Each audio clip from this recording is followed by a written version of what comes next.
Welcome back. Now inside of the Mailings menu, on the Mail Merge tab, what we can do with Mail Merge is we can take one document and send it to multiple individuals. And so what we can do to set up our Mail Merge is to first go to Select Recipients. And what we're going to do is we're going to type in a new list. Or we can choose from our Microsoft Outlook contacts if we have them.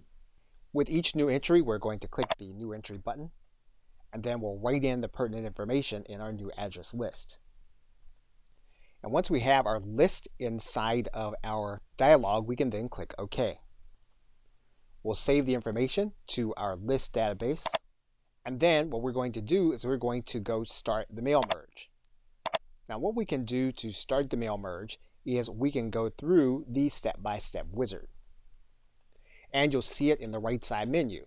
So in this case, what we're going to do is we're going to select the document type. In this case, we're going to select email messages.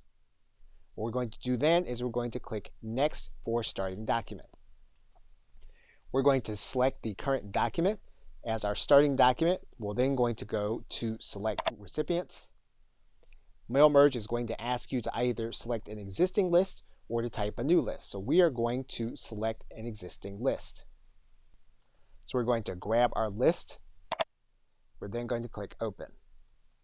We're going to choose the names that we want by checking their name, and then we're going to click OK. We're then going to write our email message.